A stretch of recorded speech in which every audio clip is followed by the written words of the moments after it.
요즘 보면 러닝 크루가 많이 생겼습니다. 함께 모여 달리기를 하는 사람들입니다. 요즘은 일반 사람들도 운동삼아 마라톤에 많이 도전합니다.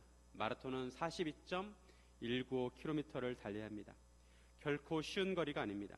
중간에 포기하고 싶은 순간이 여러 번 찾아옵니다. 다리가 풀리고 숨이 차오릅니다. 그러나 끝까지 포기하지 않고 결승선을 통과했을 때 그때 비로소 마라톤은 완주가 됩니다. 마라톤은 시작하는 것보다 완주하는 것이 중요합니다. 마라톤은 누구나 시작할 수 있지만 아무나 완주할 수 없습니다. 믿음의 삶도 마찬가지입니다. 우리가 믿음 생활을 시작했다면 끝까지 완주하는 것이 중요합니다. 믿음의 길을 가다가 중간에 포기해서는 안 됩니다. 그렇다면 우리가 믿음의 길을 끝까지 완주하기 위해서 어떻게 해야 하는지 함께 나누기를 원합니다. 첫째, 내 마음을 지켜야 합니다. 우리가 믿음의 생활을 완주하기 위해서 내 마음을 지켜야 합니다. 내 마음이 변하거나 바뀌어서는 안 됩니다. 믿음 생활을 완주하기 위해서 내 마음이 변하지 않도록 해야 합니다. 오늘 본문은 솔로몬의 마지막 부분입니다. 그런데 그처럼 화려했던 솔로몬의 마지막 부분이 그렇게 아름답지 않습니다. 오히려 그 반대입니다. 솔로몬의 인생은 추하고 혼란스럽고 불안정해 보입니다. 솔로몬의 인생은 왜 이렇게 되었을까요? 그건 솔로몬이 그의 마음을 지키지 못했기 때문입니다. 솔로몬은 처음에 여호와를 사랑했습니다. 열왕기상 3장 3절에 보시면 솔로몬이 여호와를 사랑하고 그의 아버지 다윗의 법도를 행하였으나 산당에서 제사하며 분향하였더라. 솔로몬은 여호와를 사랑했었고 다윗의 법도를 지켰습니다. 하나님의 말씀을 지켰습니다. 하나님께서도 솔로몬을 사랑하셔서 그가 태어났을 때 여디디야라는 이름을 주셨습니다. 여호와께서 가장 사랑하는 사람이라는 뜻입니다. 솔로몬의 인생은 출발이 좋았습니다. 솔로몬이 왕이 될 때도 솔로몬은 하나님께 1,000번제를 드렸습니다. 하나님께 솔로몬에게 듣는 마음 즉 지혜를 주셨습니다. 그리고 넓은 마음도 주셨습니다. 그로 인해 솔로몬은 지혜의 왕이 되었고 지식도 많았습니다.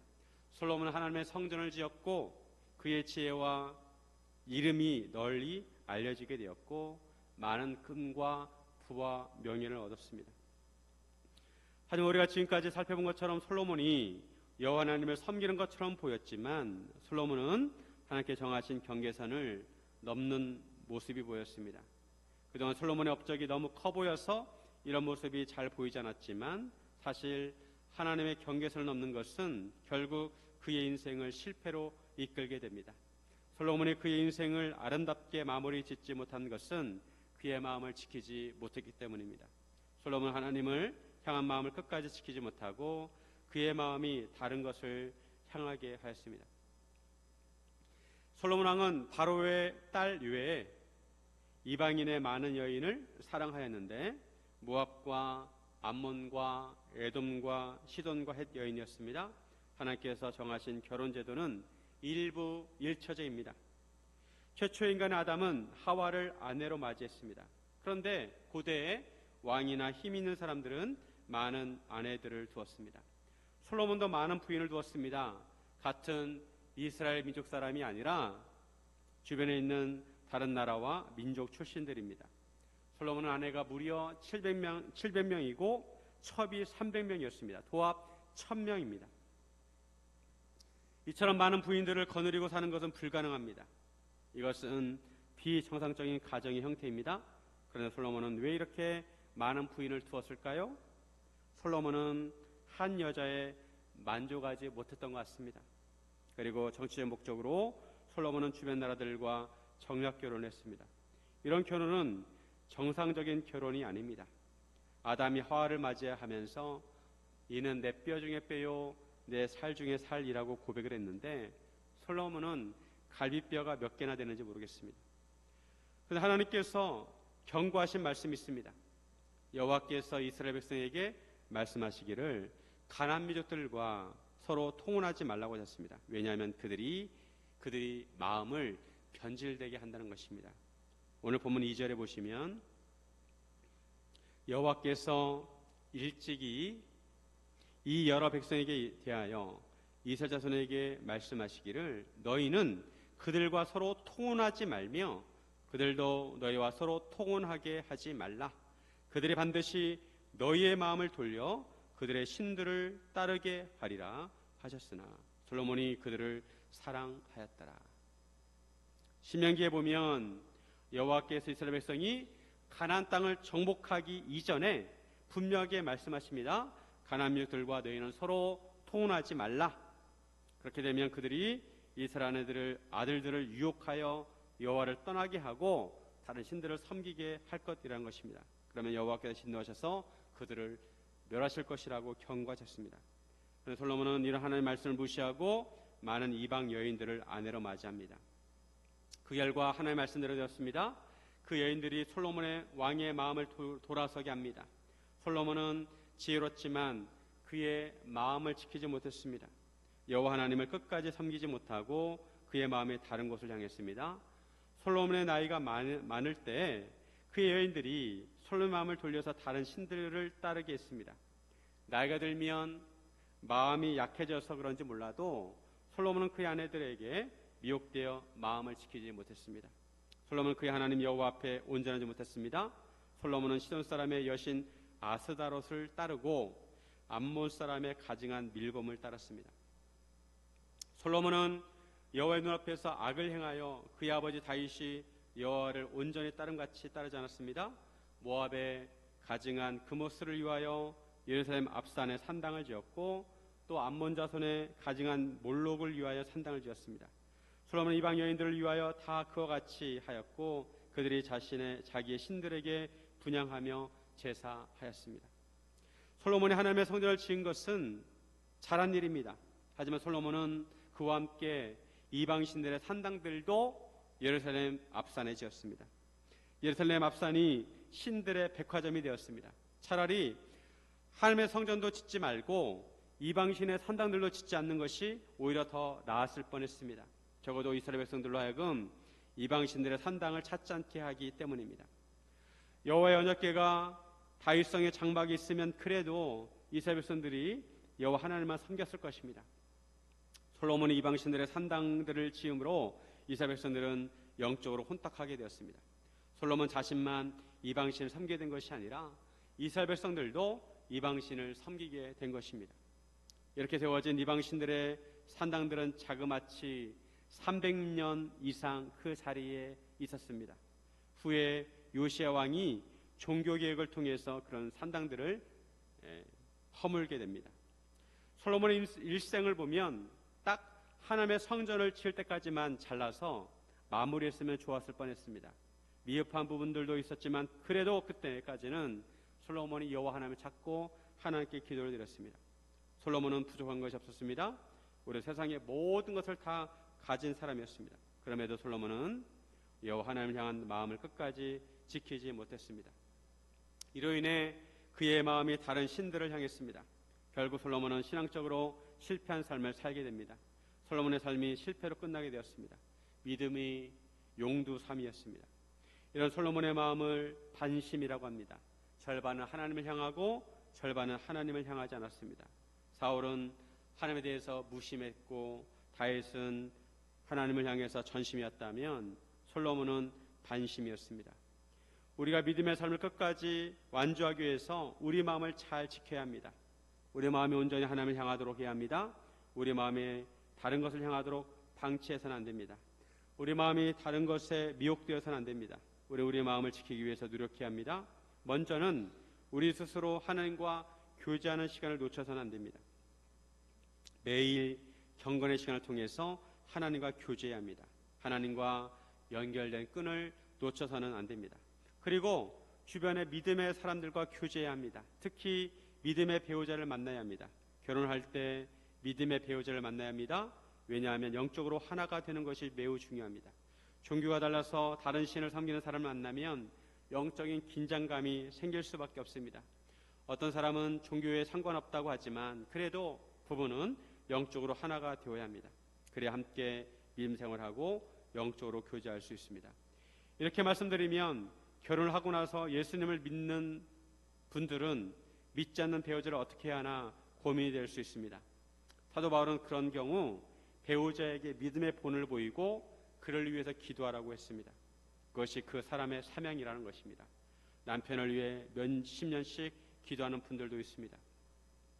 아무리 남편이 무관심한 것처럼 보여도 결코 포기하지 말라고 말해야 합니다. 사랑으로 더 잘 섬기고 계속 기도해야 합니다. 하나님께서 어떻게 역사하실지 모릅니다.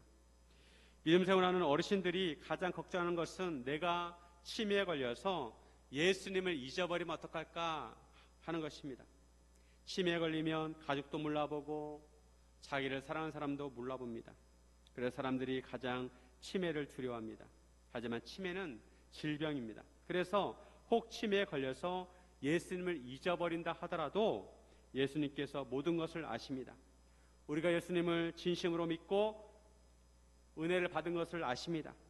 비록 치매가 걸려서 우리가 지식적으로 예수님에 대한 것을 잊어버려도 우리 안에 내주하시는 성령님께서 떠나지 않으십니다. 성령님께서 우리를 인도하십니다. 치매에 걸린다고 하더라도 걱정하지 마시기 바랍니다. 예수를 진심으로 우리가 믿는다면 예수님께서 우리를 끝까지 책임지십니다. 중요한 것은 우리 마음을 잘 지키는 것입니다. 어떤 부부가 있었는데 둘 다 치매에 걸렸습니다. 그래서 서로 부부관계였던 것을 잊어버렸습니다. 남남인 줄 알아요. 치매여가지고. 그런데 치매에 걸린 이 두 사람이 또 서로 사랑하게 되어서 서로 사랑을 고백하고 다시 결혼식을 하였습니다. 이것이 뉴스가 되었습니다. 서로 사랑하는 마음이 남아있어서 둘 다 치매에 걸려서 다 잊어버렸지만 다시 부부가 된 것입니다. 이들은 치매에 걸렸어도 마음은 그대로였습니다. 사랑하는 성도 여러분, 마음을 잘 지키시기를 주님의 이름으로 축원드립니다. 둘째, 여호와의 인자와 긍휼을 구해야 합니다. 우리는 인간인지라 완벽하지 않습니다. 죄성을 가지고 있어서 예수님을 믿은 후에도 죄를 지을 수 있습니다. 그럴 때마다 우리는 여호와의 인자심과 긍휼하심을 구해야 합니다. 솔로몬의 마음이 하나님을 떠났습니다. 많은 이방인 아내들이 솔로몬을 유혹해서 이방인 아내들이 믿는 신들의 산당을 짓게 하였고 그들의 신들을 섬기게 했습니다. 가나안 민족들이나 그리스나 로마를 보면 대체로 다신론입니다. 다신론은 여러 신들을 섬기는 것입니다. 이 신도 좋고 저 신도 좋다는 것입니다. 다신론을 믿는 사람에게는 신 하나 더 추가하는 것이 그렇게 대수롭지 않습니다. 자기가 믿는 신들도 섬기면서 또 다른 신들을 섬기면 됩니다. 우리나라 무속신앙을 믿는 사람들을 보더라도 다신론입니다. 무당들도 여러 신들을 섬깁니다. 그래서 이 사진 저 사진 다 붙여놓습니다. 하지만 여호와 하나님을 믿는 하나님의 백성은 오직 여호와 하나님만 섬겨야 합니다. 왜냐하면 여호와 하나님만이 유일하신 하나님이시기 때문입니다. 그래서 하나님께서는 십계명에서 나 외에 다른 신들을 내게 두지 말라고 하셨습니다. 솔로몬은 오직 여호와 하나님만을 섬겨야 했습니다. 그런데 솔로몬은 마음을 돌려서 이스라엘 하나님 여호와를 떠났습니다. 이에 여호와께서 솔로몬에게 진노하십니다. 그것도 그럴 것이 여호와 하나님께서 솔로몬에게 많은 은혜를 베풀어 주셨습니다. 여호와께서 솔로몬에게 2번이나 나타나셨습니다. 그리고 여호와 율법과 법도를 지킬 것을 강조하셨습니다. 다른 신을 따르지 말라고 분명하게 말씀하셨습니다. 그럼에도 솔로몬은 여호와 명령을 지키지 않았습니다.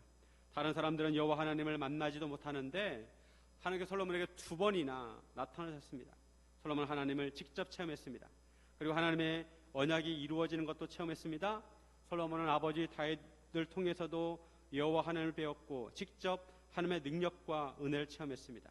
하나님께서 지혜뿐만 아니라 부와 귀도 주신다고 하셨는데 솔로몬의 인생이 그대로 이루어졌습니다. 이런 솔로몬에게 여호와께서 진노하십니다. 11절에 보시면 여호와께서 솔로몬에게 말씀하시되 내게 이러한 일이 있었고 또 내가 내 언약과 내가 네게 명령한 법도를 지키지 아니하였으니 내가 반드시 이 나라를 네게서 빼앗아 내 신하에게 주리라. 여호와께서 솔로몬에게 진노하실 때도 미리 경고하신 대로 하셨습니다. 여호와께서는 이전에 솔로몬에게 하나님의 언약과 법도를 지키라고 하셨습니다. 그래야 다윗에게 허락한 언약대로 이루어 주신다는 것입니다. 하지만 이 솔로몬은 하나님의 언약과 법도를 지키지 않았습니다. 이에 하나님께서 반드시 이 나라를 솔로몬에게서 빼앗아 솔로몬의 신에게 주실 것이라고 하십니다. 하나님께서 솔로몬에게 채찍을 주셨습니다. 그런데 그런 중에도 하나님께서 인자와 긍휼을 베푸십니다. 솔로몬에게서 나라를 빼앗아 다른 사람에게 주실 텐데 솔로몬의 세대는 그 일이 일어나지 않고 솔로몬의 아들의 손에서 빼앗으실 것이라고 하십니다. 그 하나님께서 이 나라를 다 빼앗지 아니하시고 다윗과 예루살렘을 위하여 한 지파를 솔로몬의 아들에게 주실 것이라고 하십니다. 하나님께서 이렇게 하신 것은 다윗을 위해서입니다. 하나님께서 다윗에게 하신 언약이 있으시기에 그 다윗을 위해서 당장 나라를 빼앗지 않으시고 한 지파는 남겨놓으신다고 하셨습니다. 이런 것을 보면 여호와 하나님께서 얼마나 인자하시고 긍휼이 많으신지 모릅니다. 그렇게 많은 하나님의 은혜를 받고도 딴짓을 하는 솔로몬을 보시면 화가 치밀어 오르실 텐데 하나님께서는 노하기를 더디하셨습니다. 그런 중에도 긍휼을 베푸십니다. 저 같으면 당장 요절을 낼 텐데 하나님께서는 그렇게 하지 않으셨습니다. 선지자 예레미야는 남유다가 멸망하는 모습을 지켜보았습니다. 그리고 이스라엘 백성들에게 나라가 멸망할 것을 예언했습니다. 예레미야는 나라가 망해가는 것을 보면서 슬퍼하며 항상 눈물을 흘렸습니다. 그래서 예레미야를 눈물의 선지자라고 합니다. 예레미야는 그런 중에도 낭망하지 않고 소망을 가집니다. 왜냐하면 여호와의 인자와 긍휼이 무궁하기 때문입니다. 예레미야가 3장 22절과 23절에 여호와의 인자와 긍휼이 무궁하심으로 우리가 진멸되지 아니함이니이다. 이것들이 아침마다 새로우니 주의 성실하심이 크시도소이다. 예레미야가 3장 22, 23절. 그러므로 여호와 인자와 긍휼이 무궁하시기 때문에 우리가 진멸되지 않는다는 것입니다. 하나님께서는 성실하셔서 아침마다 이것들을 새롭게 하십니다. 어제도 인자와 긍휼을 베풀어 주셨는데 오늘도 새롭게 우리에게 하나님께서 인자와 긍휼을 베풀어 주신다는 것입니다. 그럼 우리는 노하기를 더디하시는 하나님께 인자심과 긍휼하심을 구해야 합니다. 만약 우리가 죄를 지은 대로 처벌을 받는다면 우리는 남아나지 못할 것입니다. 하나님께서는 의로우신 분이십니다. 정의로우신 분이십니다. 그래서 심판하실 때 자로재듯이 정확하게 하십니다. 이스라엘 백성이 여리고성을 정복할 때 하나님께서 그 성에 있는 것을 취하지 말고 모두 다 불태우라고 하셨습니다. 하나님께 온전히 바치라고 하셨습니다. 그런데 말을 꼭 듣지 않는 사람이 있습니다. 아간이었습니다. 아간은 황금 덩어리를 보면서 거기에 마음이 뺏겨 몰래 숨기고 하나님의 말씀을 어겼습니다. 하나님께서 이런 아간의 죄가 드러나게 하시고 심판을 받게 하십니다. 이스라엘 백성이 아간을 돌로 치고 그 위에 돌무더기를 쌓았습니다. 여리고성은 가나안의 첫 성입니다. 하나님께 온전히 드렸습니다. 그래서 아주 엄격하게 하셨습니다. 초대교회도 마찬가지입니다. 초대교회도 아나니와 삽비라가 땅을 팔고 일부를 감추고 일부만 드리면서 그것이 전부인 것처럼 거짓말했습니다. 그때도 사도 베드로가 그들의 죄가 드러나게 하였고 그들이 같은 날에 죽게 됩니다. 맨 첫 번째 교회는 거룩해야 합니다. 그래서 죄를 용납하지 않으셨습니다. 하나님께서는 거룩하시고 의로우십니다. 그와 동시에 하나님께서는 사랑이 많으시고 인자와 긍휼이 많으십니다. 예수님께서는 이 땅에 오셔서 죄인들을 가까이 하셨습니다. 율법을 지킨다고 하는 유대인들은 그들을 꺼려하고 멀리했지만 예수님께서는 그들을 가까이 하셨습니다. 세리장인 삭개오를 찾아가시고 그와 함께 식사를 하셨습니다. 가나마다 잡혀온 여자를 돌로 치는 것이 아니라 그를 용서해 주셨습니다. 예수님께서는 사람들의 손가락질을 받는 사람들을 찾아다니시면서 그들을 구원하셨습니다. 심지어는 12 제자 중에도 세리가 있었습니다.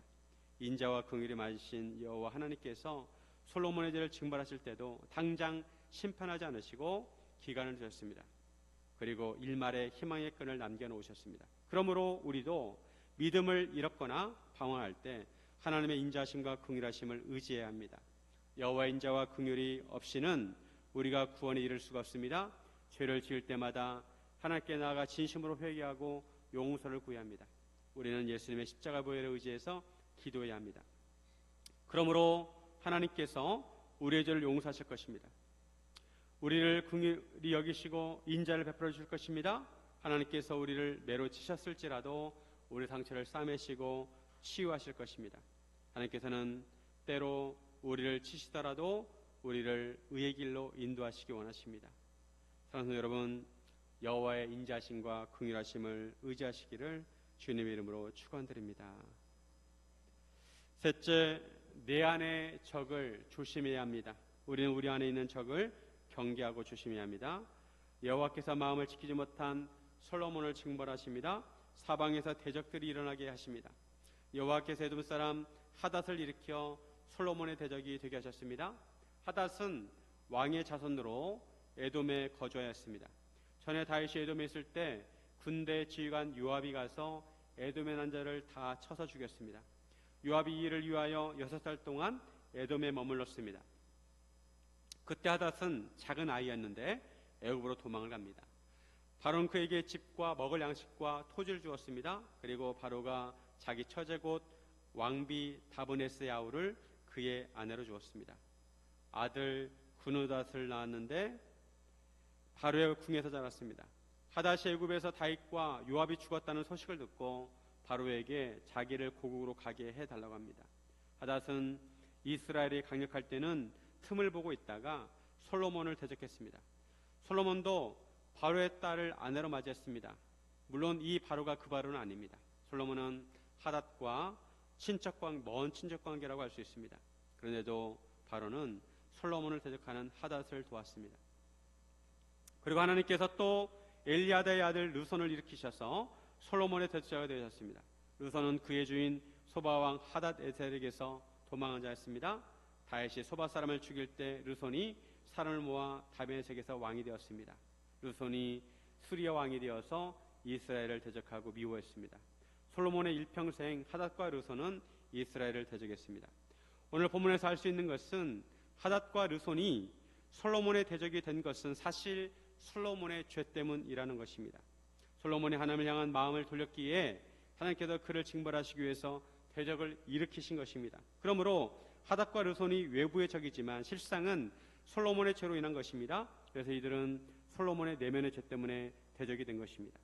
사사기에 보면 이스라엘 백성이 여호와를 버리고 이방신을 섬김으로 죄를 지었을 때 하나님께 가나안 민족들과 주변 민족들을 채찍으로 삼으십니다. 근본적인 문제는 주변에 있는 민족들보다 이스라엘 백성들의 죄였습니다. 마찬가지로 솔로몬 시대 대적들은 근본적으로 솔로몬의 죄 때문에 일어난 것입니다. 모든 환란이 우리의 죄에서 비롯된 것은 아니지만 때로 우리의 죄 때문에 고난이 올 때가 있습니다. 하나님께서 우리의 죄로 인해 우리로 하여금 고난을 당하게 하실 때가 있습니다. 이런 것을 보면 밖에 있는 적이 아니라 우리 내면에 있는 적을 조심해야 합니다. 우리 안에 있는 죄성을 조심해야 합니다. 솔로몬이 그의 마음을 잘 지켰으면 대적들이 일어나지 않았을 것입니다.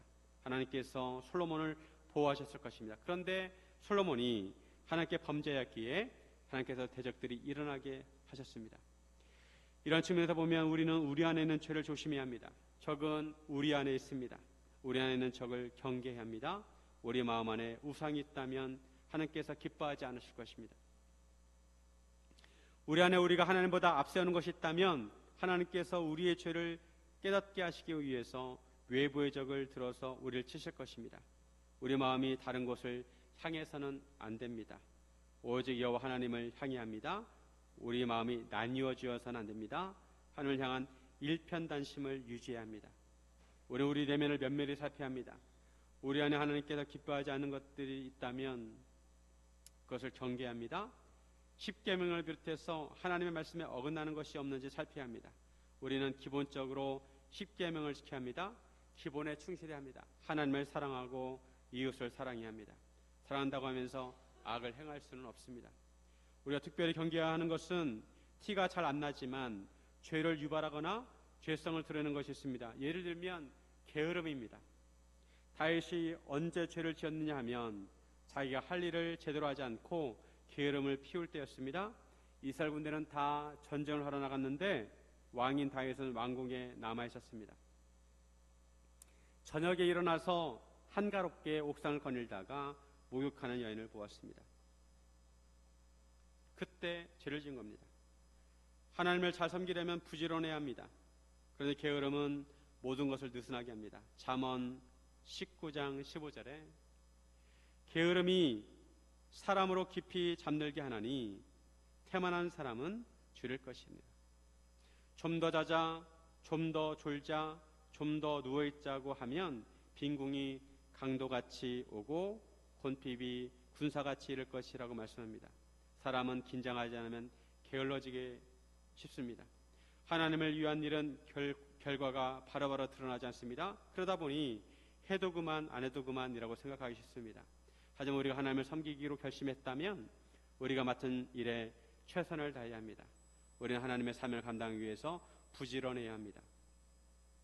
요즘 젊은이들 용어 중에 핑프라는 말이 있어요. 핑프, 핑거 프린스, 핑거 프린세스라는 약자입니다.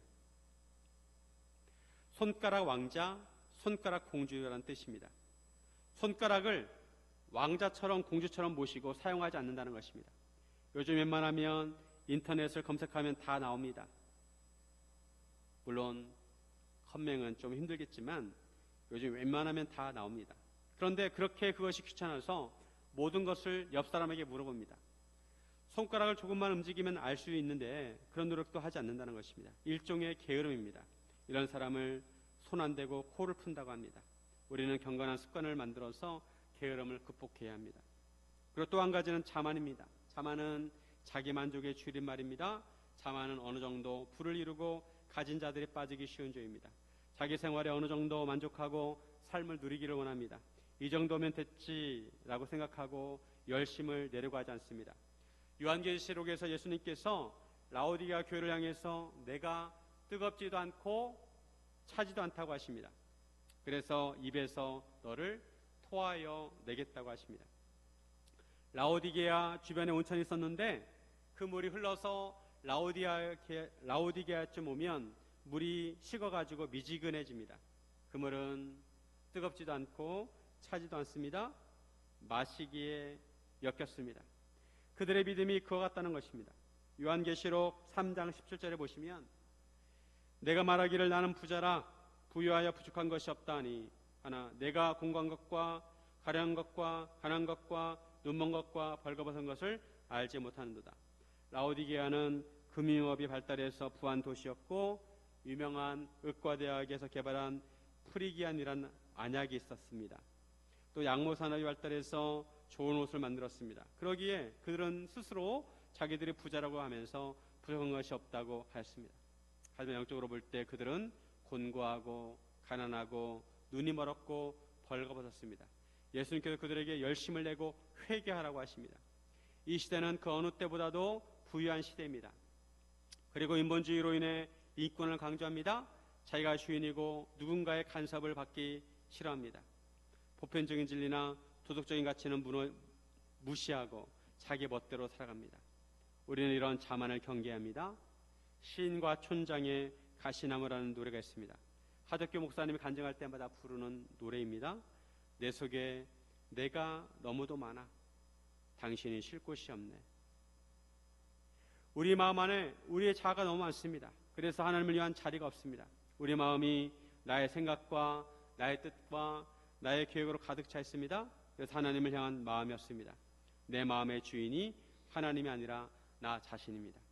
우리 안에 있는 적을 경계해야 합니다. 자만과 게으름과 악의 그리고 나쁜 생각과 불의, 취약, 탐욕, 시기, 살인, 분쟁, 사기, 악독이 가득하고 이런 일을 행하는 자는 사형에 해당된다고 말씀합니다. 우리 마음에 이런 것들이 있다면 방치하면 안 됩니다. 새가 우리 머리 위로 지나가는 건 어쩔 수 없지만 우리 머리에 둥지를 틀게 해서는 안 됩니다. 이런 것들에 마음에 빼앗기면 믿음의 길을 끝까지 완주할 수 없습니다. 솔로몬이 끝까지 믿음을 지켰다면 얼마나 아름다운 삶이었을까요? 하지만 그는 하나님을 향한 마음을 지키지 못했습니다. 우리는 하나님을 향해 일편단심해야 합니다. 우리 마음을 지켜야 합니다. 사랑하는 여러분, 솔로몬은 모든 것을 가진 사람이었습니다. 지혜도 있었고 부도 있었고 명예도 있었습니다. 그러나 한 가지를 지키지 못했습니다. 하나님을 향한 마음이었습니다. 그래서 그의 인생은 화려하게 시작했지만 아름답게 마무리되지 못했습니다. 그러나 우리 인생은 그렇게 끝나지 않기를 바랍니다. 우리는 믿음의 길을 끝까지 완주해야 합니다. 그러기 위해서 우리는 세 가지를 기억해야 합니다.